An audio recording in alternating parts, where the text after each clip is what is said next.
Okay, we're on the clock, and welcome to the panel that's about the impact of media on childhood learning. I'm happy and honored to be here with this very august group. You should check out everyone's bios. We won't spend a lot of time detail on the bios, but to my immediate right is Neal Shenoy. He's the co-founder and CEO of Speakaboos, and full disclosure, Speakaboos is an advisee company of mine. I don't want anyone to look that up afterwards and wonder about that. Next to him is Linda Burch, the co-founder of Common Sense Media. Further down is Lesli Rotenberg, Senior Vice President and GM of Children's Media and Education for PBS.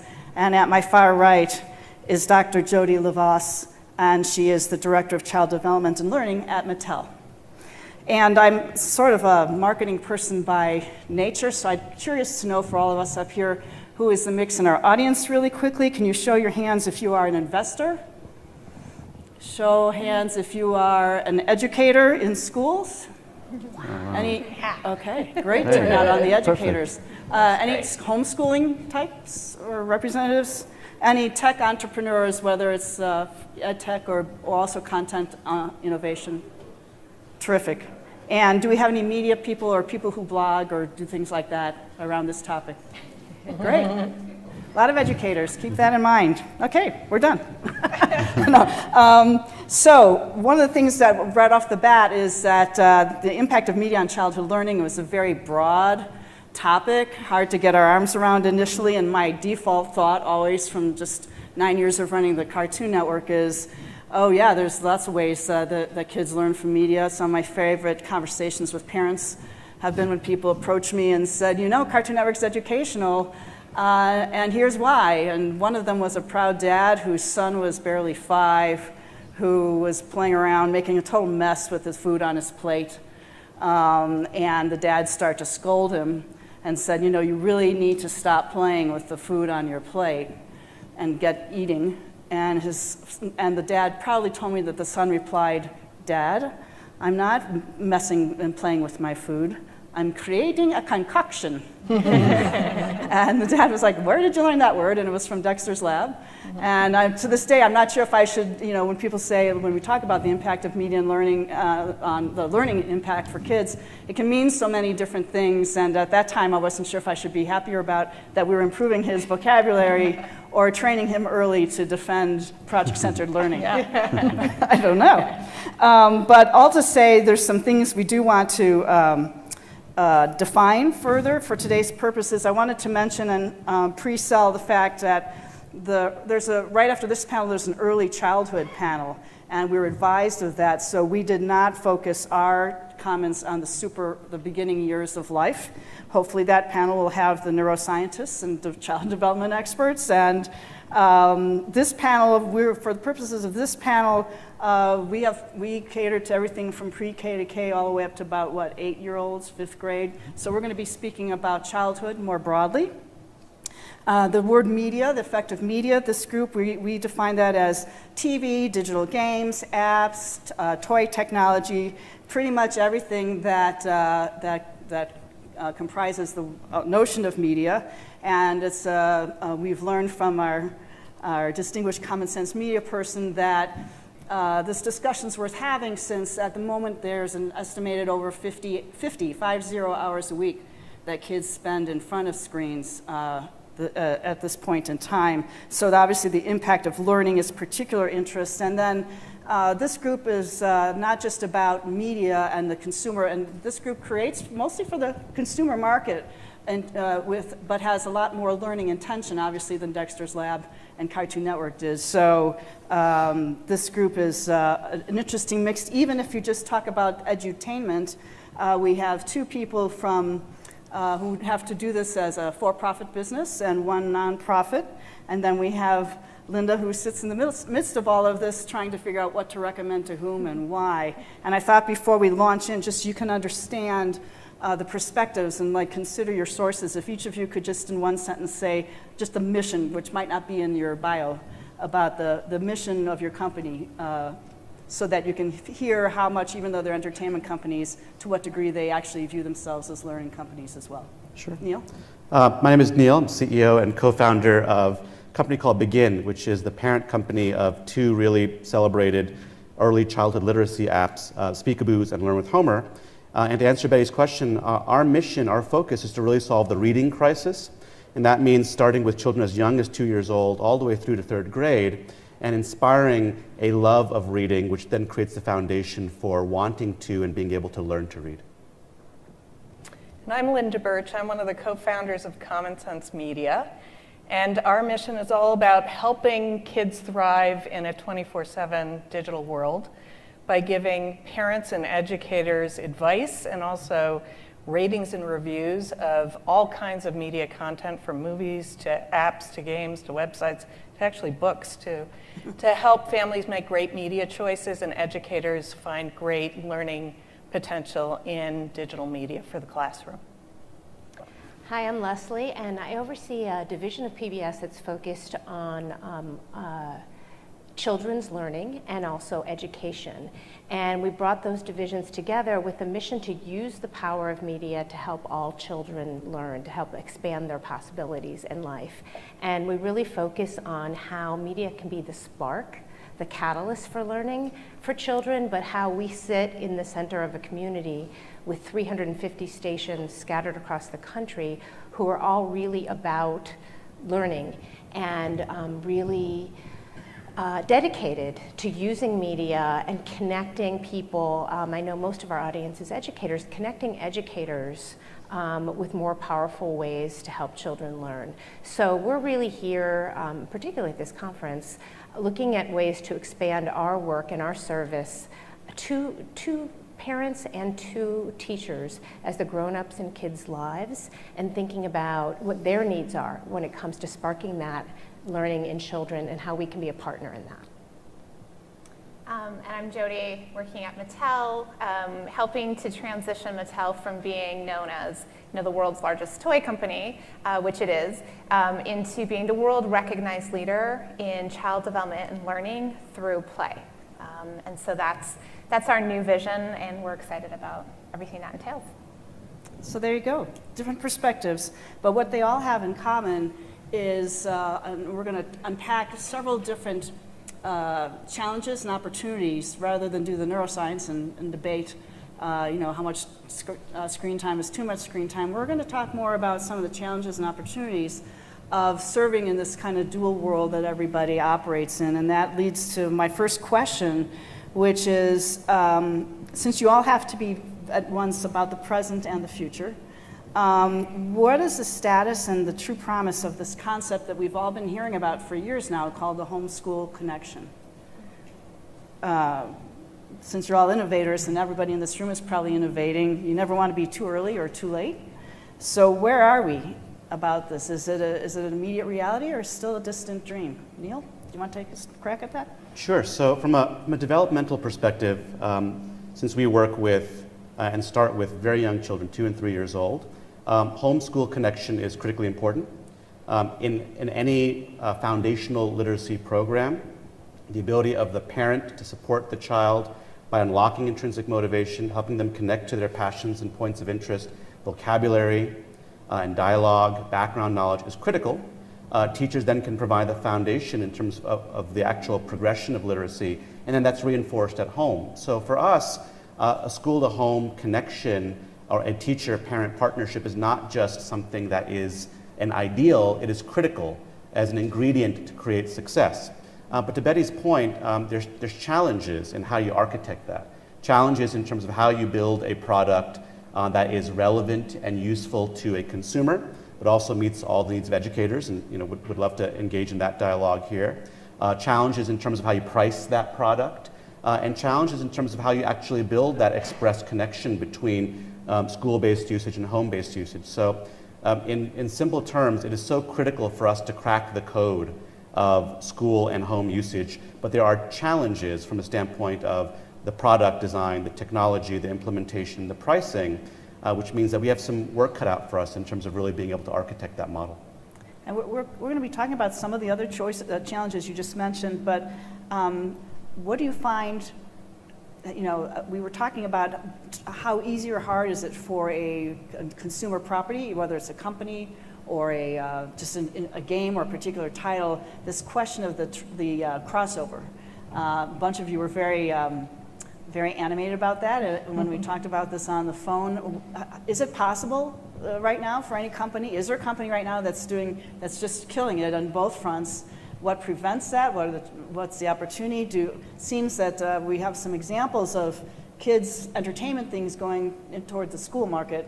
Not sure how many we have going the other direction. Linda, you see it all. What's happening in that? Well, I think it's it's early days still, and I think I have to tell you that 5 years ago I believed that this wall between home and school was really going to have fallen by this point. That learning would be anytime and anywhere. That the child would be at the center of it all, moving with their devices back and forth from school and home, and parents and teachers, who always have been the supports for kids' learning, would be really engaged in it. And I think we're moving in that direction, but there's a lot of distance to go. Certainly there are tools that teachers are using to connect school and home, products like Remind that many of you probably use that help to remind kids and their parents about homework and assignments. There's a great one called Seesaw that I like because it helps kids build digital portfolios to show their work with parents. But in terms of kind of learning products, the direction seems to be largely from the consumer space into K-12, and that has been partially by design as companies look for ways to earn revenue up front, but also there's a developmental pathway, I think, in this, in that parents are children's first teachers, and some of those products for kids in early elementary school really have made that transition. The biggest, of course, is Minecraft, which began in the consumer space and really began not as a learning product. All of you, I don't need to explain what Minecraft is to this audience. Does anybody need to have that explanation? Okay. But I mean, honestly, that's a product that essentially kids learn through building new structures in a playbox, sandbox kind of world, but they also can create videos that allow them to show what they've learned. They can do single player, multiplayer. I mean, it really is a very incredible 3D environment.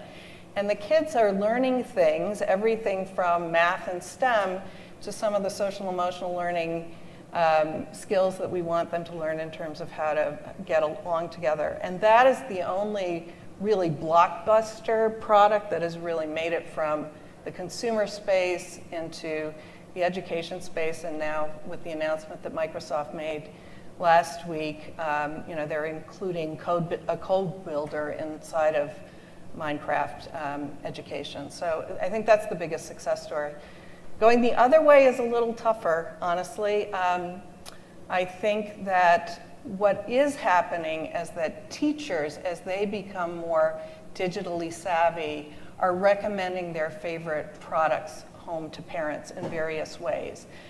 Whether it's homework support products like Quizlet or other favorite video learning in the flipped classroom. But I think there's still lots more connection that needs to be pulled together in the years ahead to make this seamless, and for parents to really understand what do they do with these products in the home, because I think there's a difference between a recommendation and then the question of, okay, how do I do this with my kid, and how do I learn with them or support their learning?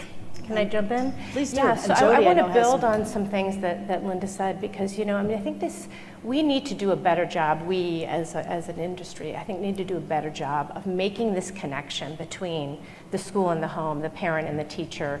It's critical for our kids to learn.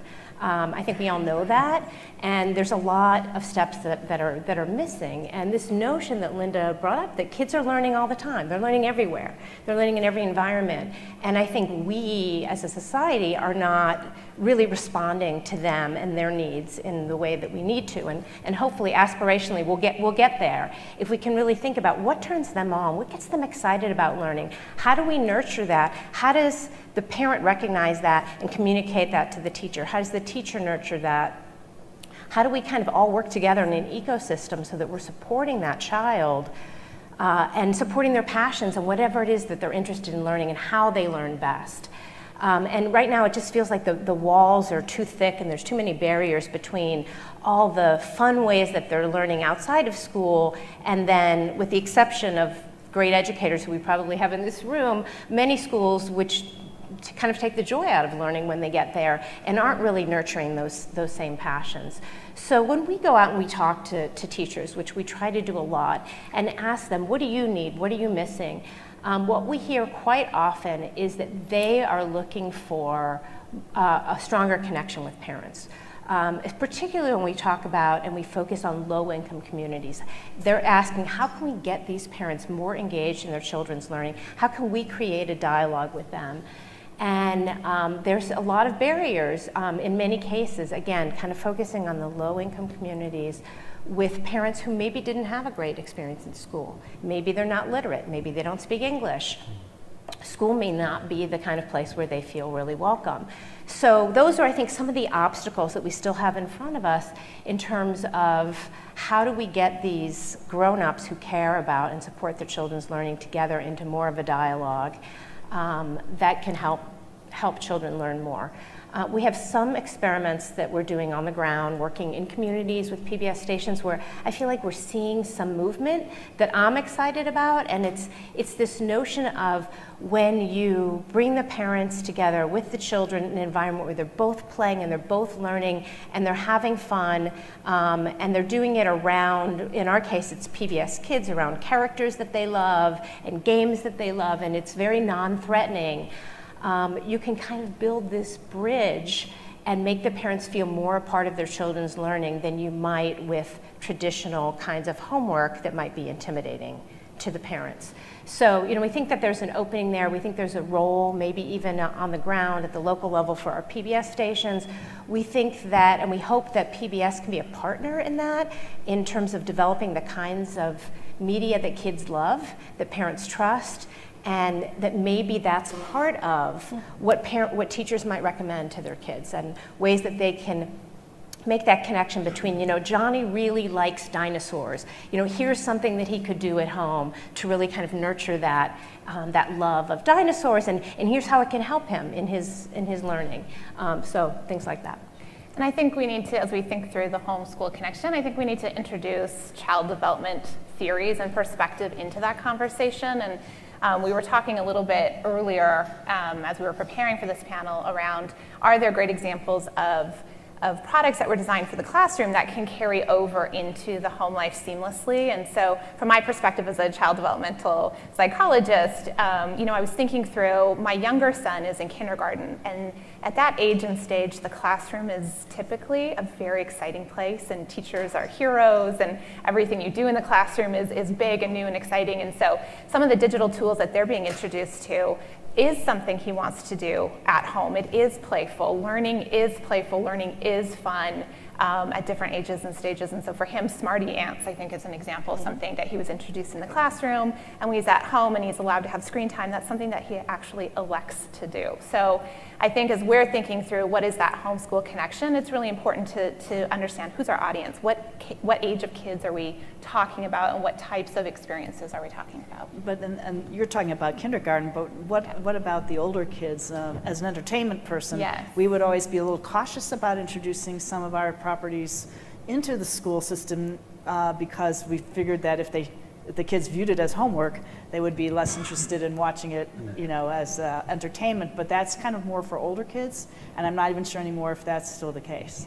Yeah, I think it depends on the property, but I do think that there is something to be said about understanding the development of the child, and I think it is a little bit easier of a get to have playful classroom experiences also be playful at home for younger kids than it is for older. Although I think what's interesting is, we think about when kids are young, the parents and the teachers are scaffolding the learning, but as kids grow up developmentally, I think that we're going to see them become the actors in bringing this new kind of learning into school. So just to give you an example, I have a child who's a high school student with a pretty severe learning difference. where he really didn't like the homework for his AP Art History class. He went into the school and said, look, can I use Khan Academy and show that I've demonstrated that I know this on Khan Academy, instead of creating these paper matrices that took him hours and hours to fill out?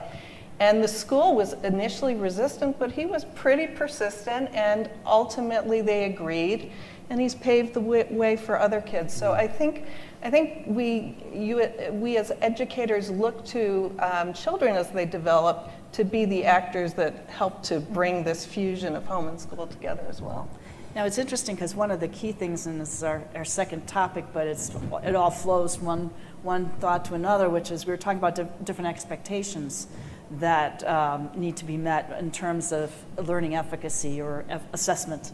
And then I know this is a lot of pressure on the teachers lately to make sure that you can prove that the kids are learning, and there's pressure actually on the developers of new products intended for even parents. And the problem is, in many cases, and I want to hear more about this, we start talking about if you move on from the homeschool connection, it inevitably leads you to this question of what are all of you who are not necessarily textbook companies or official curriculum companies, what are the expectations that you're running into as you possibly sell to both markets as to what should, how much you can prove, how are you proving it, what are the different contexts in which parents or teachers are hearing any kind of results? Jody, I know you talked a lot about this notion of research and how it either works or isn't working as you do actual toy development. And I should also mention that if you're not aware of this, Mattel recently hired a new CEO, and it's not a person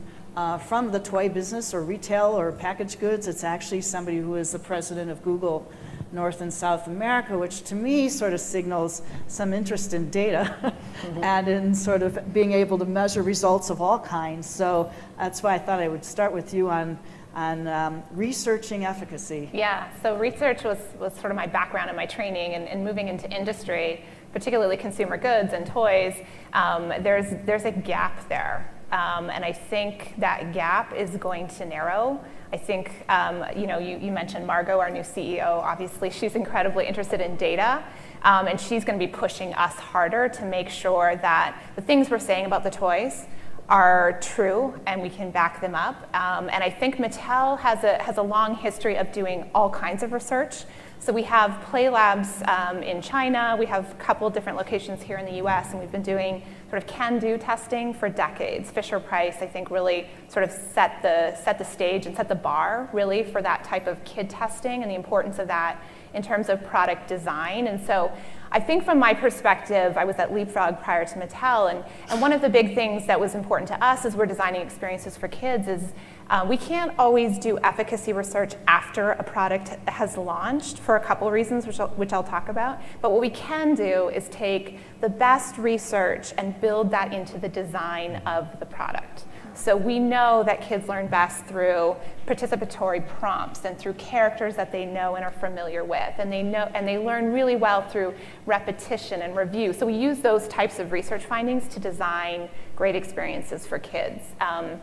But I think moving forward, consumers are going to demand more data.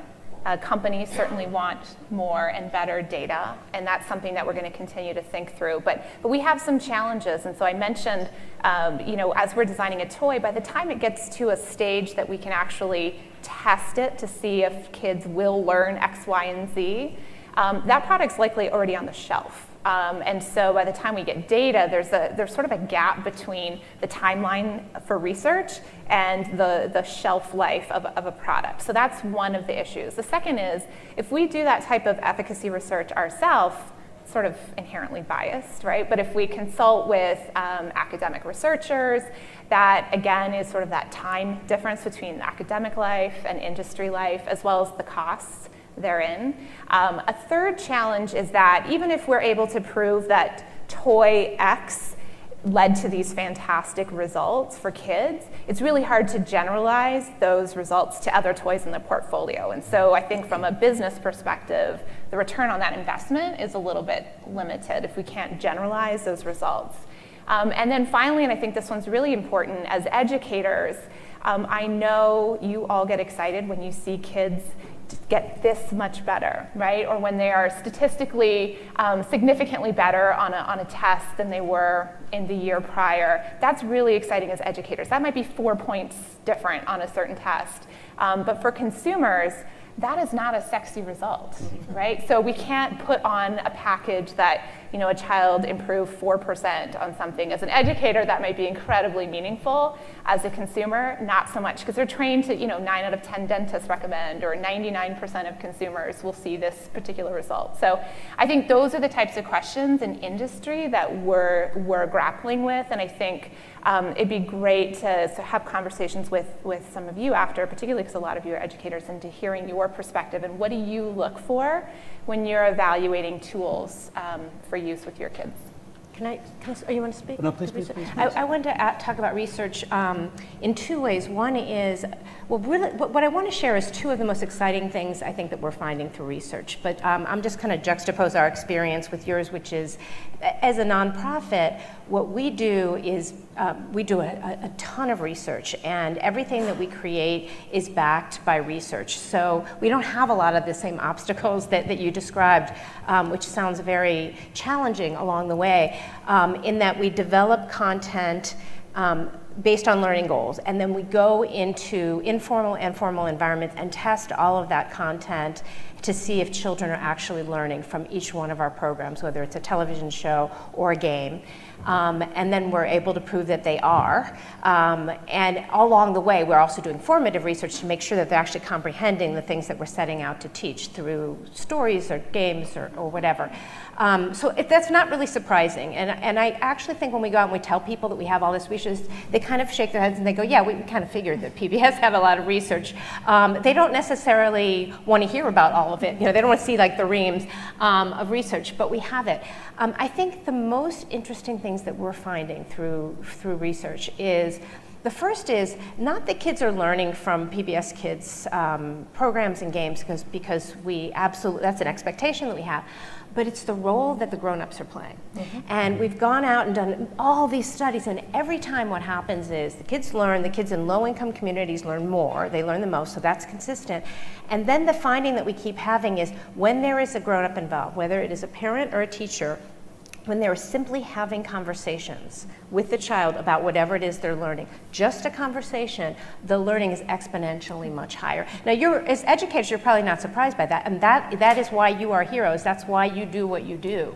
But I think we are astounded by the difference that it makes having the grown-up involved in. And for us, it's led us to the conclusion of we can't just create media for children anymore. We really need to think about the role of the grown-up. We need to work with the grown-ups, the parents and the teachers, and design ways to get them involved in the experience so that it can be that exponentially richer, better for the children. The second piece that I'm really excited about is what we're learning through gameplay.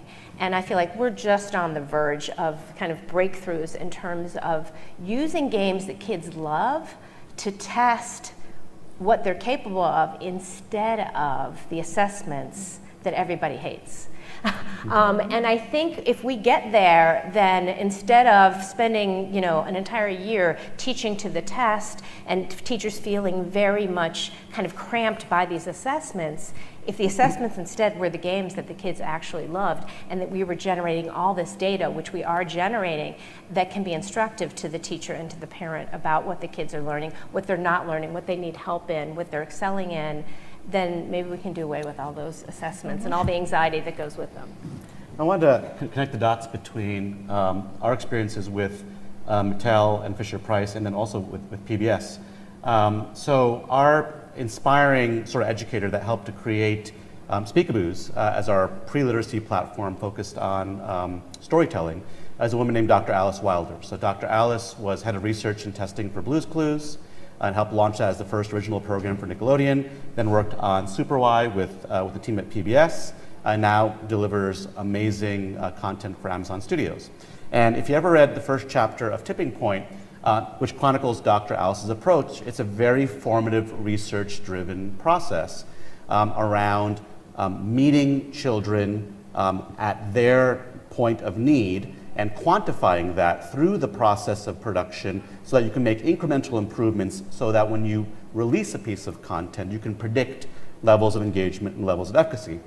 Easier for us to do that as a content business, quote unquote, than maybe as a toy business and so on, or a physical products business. So 3 years ago, we had the opportunity through a partnership with Fisher-Price and their hit studio under Mattel to license Thomas and Mike the Knight and Angelina Ballerina, 3 of their top preschool properties. And we struggled with that because we said, we have this promise on one hand to a child and to a consumer to unlock intrinsic motivation, to have them fall in love with learning. We also have a commitment to the educators that are using us. We have thousands of educators using us in the classroom where we have to have them feel comfortable with our content and that we're not commercializing something.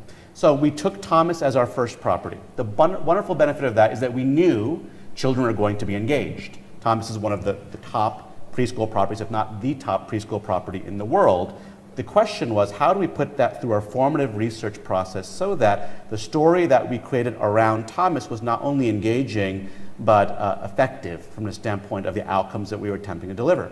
We went through that process with the same rigor and very collaboratively with Fisher-Price and Mattel, and we released 12 pieces of content.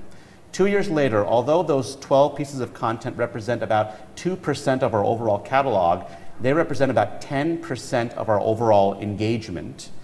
We created 12 million reads of these Fisher-Price properties and stories. That's about 150,000 hours of consumption for 2s and 3s and 4s. And from a parent's perspective, and from an educator's perspective, they weren't concerned necessarily about us quantifying maybe lift in vocabulary and background knowledge for 2s and 3s and 4s. What they were interested in us doing was contextualizing the educational path for that child. So based on this love of Thomas and trains, what can you do to help me deepen that child's love of learning? What are other forms of media? What are books? What are activities? What is experiential learning away from the screen that we can then engage with? So educators loved the fact that there was a sound, effective approach to bringing a high engagement property into the classroom, but that served as a springboard to have a dialogue with parents about what they can be doing at home, again, to deepen that love. And I think it was that thoughtfulness and that contextualization of an amazing brand within an educational setting, which really helped us to crack the code. And now we have partnerships with Sesame and Scholastic and Jim Henson that are very similar, because we realize the importance of these interests and these characters that children love as a springboard, again, for building a foundation of love.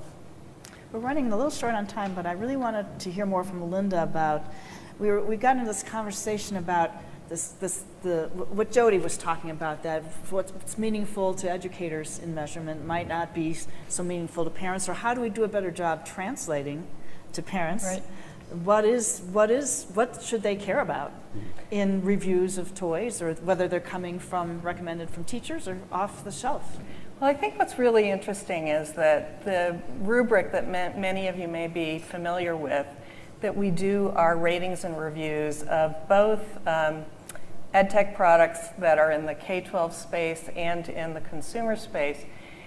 There are 15 attributes that roll up to 3 dimensions that then roll up to 5 stars.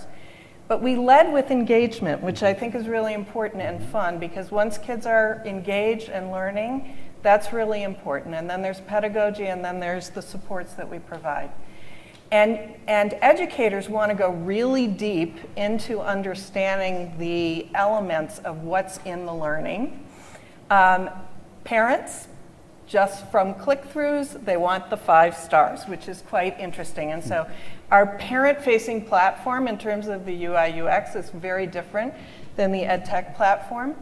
That being said, I think that things will change as this homeschool connection ties more closely together. And I wanted to say that in the arena of going from learning potential and great learning design, which is how we rate and review these products, to really understanding the efficacy and evidence, there is a movement afoot among a lot of good researchers and thinkers to try to figure out how are we going to crowdsource that kind of efficacy or evidence from the field of teachers in a way that it can become a lot more transparent to both educators and teachers. We have a research field on our review that we've never turned on because there's so little of it out there, or if it's out there, it's proprietary to companies that haven't wanted to share it necessarily all the time. But I think last week in Washington, the Jefferson Education Accelerator and Digital Promise had a great meeting where they brought researchers and educators and other nonprofits together to think about how can we really crowdsource from teachers, not just 5 stars, but deep evidence of your work in the field. We do that anecdotally right now, which is, I think, very valuable and an interim step, but ultimately getting to this point of having that data that everybody can share and see is a goal. So now we have things that we're increasingly going to understand how they help people. But we also started talking about another challenge, which is that of equity of access. That if we're developing all these things and our properties are moving from home to school, or we have better evidence about all of it, are we also therefore, how are we thinking about equity of access so that all of your best efforts don't just simply widen versus narrow, the gap? Yeah, and you guys, some of you have a profit motive, so I don't know how you make sure that you're also taking care of at-needs populations. I'll start with a few thoughts. I think that in sharing the mission of our business with solving or helping to solve the reading crisis, which is, again, defined by the ability for a child by 3rd grade to read at grade level, and the realization that in our country, 66% of all children do not read at grade level, but when you look at minorities and low income, it's 85%. And by the way, the other interesting thing about that 85% number is also the percentage of children in juvenile detention that are pre-literate, or they're not effectively literate. So that's a scary number. And so realizing that it is a systematic problem, but one that certainly over-indexes for minority students and children in low-income communities and households, we had to take a learning design approach that met the needs of all populations, and then also craft a distribution approach without compromising the fact that we are a venture-backed for-profit business that wouldn't widen the digital gap. So 2 quick things. Number 1, we ensured that any of the product and content that we were creating had the ability to be consumed on web, but also on tablet, but most importantly on smartphone as well. So whereas we cannot predict laptop and computer or even tablet penetration, we know that most low-income households have a decently sized form factor and a smartphone. And so we know we can serve that. So from a design perspective, we want to make sure that all populations, regardless of their devices, and all schools, regardless of the devices, would have access to this product, that technology was not a barrier. The second was distribution. So the one benefit of being a commercial business is that we really focus on margins. We're a very high margin business, which means we can afford to give away or subsidize the cost of the distribution of our software, our reading program. We started a really wonderful partnership with First Book in Washington, D.C.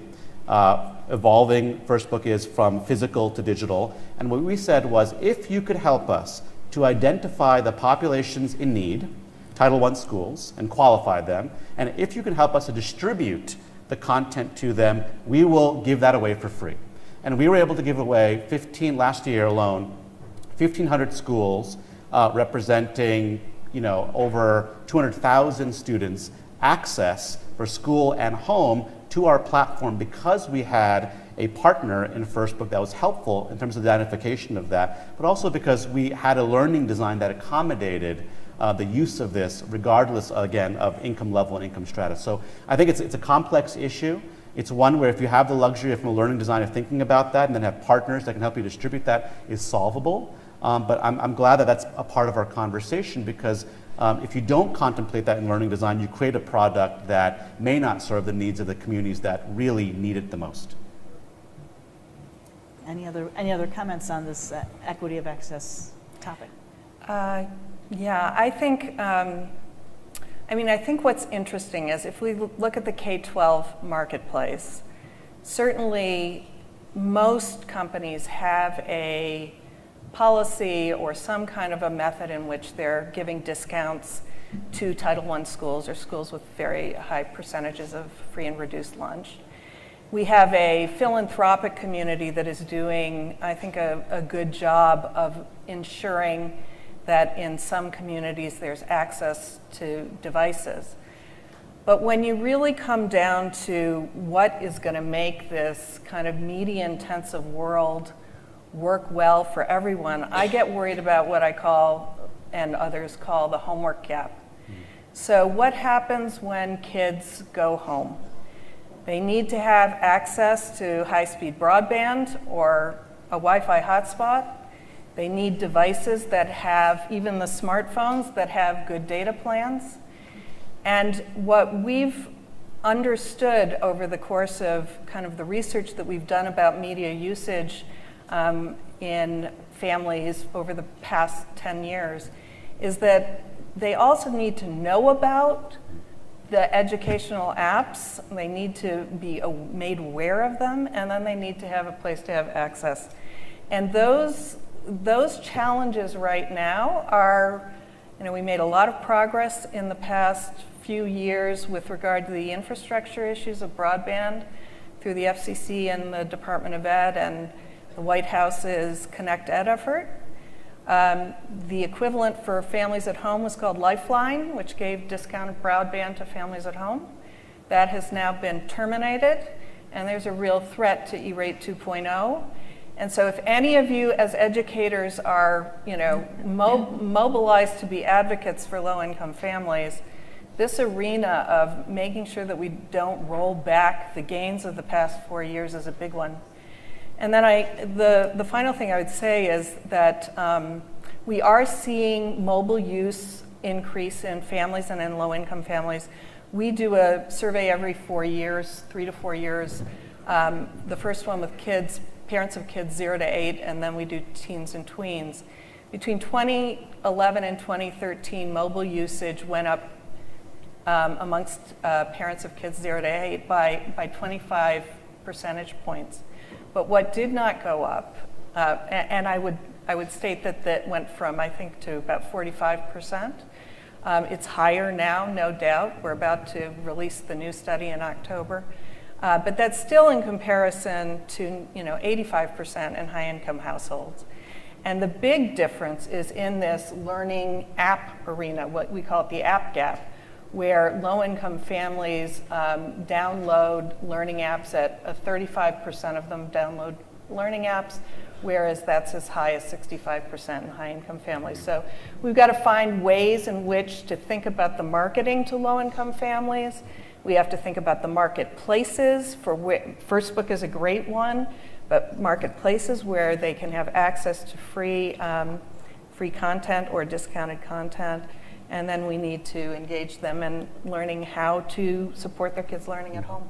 Yeah, we're seeing exactly the same thing. We're seeing much higher penetration now on mobile for all of our free apps among low-income communities, but still it's not the most effective way to reach them because they have such an issue with interconnectivity, very intermittent interconnectivity.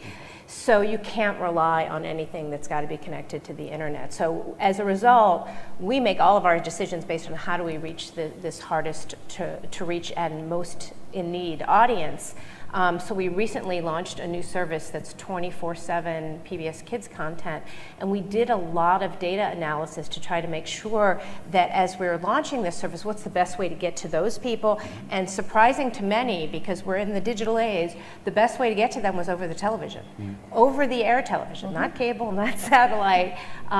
We see the highest penetration in over the air television. So the idea that we can now be available 24/7 to these families who also, somewhat surprisingly to many people, watch a lot of television in the evening. All of their family time, all their family viewing was in the evening. So it was a way for us to actually connect with those parents who are working parents, sometimes multiple jobs.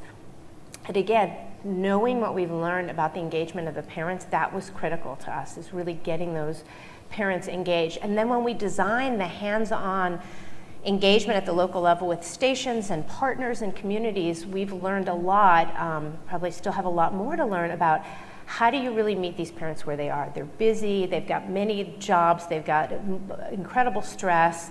How do you actually design something that they will come to? I mean, you need to have food there, you need to do it at the right hours, you need to make sure that they don't have to pay for parking, you need to have trusted partners, a place where they feel welcome, that they're not going to feel intimidated. You really need to think through how do you reach those families. Many of our stations, I think, are being very creative, thinking about, well, they all have to go to medical clinics. So why don't we go to the medical clinics? You know, trying to think about where are they anyway? Where do they have to go anyway? Where are they spending a lot of time? Let's go meet them there instead of having them come to us to have these kinds of learning opportunities with their children and their teachers. I'm mortified to say that we only have 2.5 minutes left.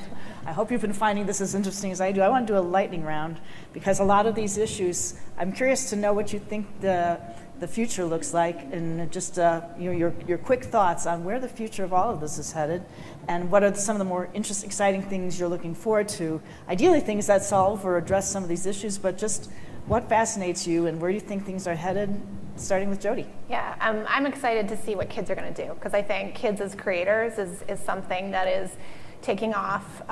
It's growing exponentially, and you know, as an adult learning designer, designing for kids, I'm interested in seeing how the industry shifts so that kids can become co-creators in that process, and we can harness the power of user-generated content, and we can see what delights kids from kids, and see them really grow and help shape their own future.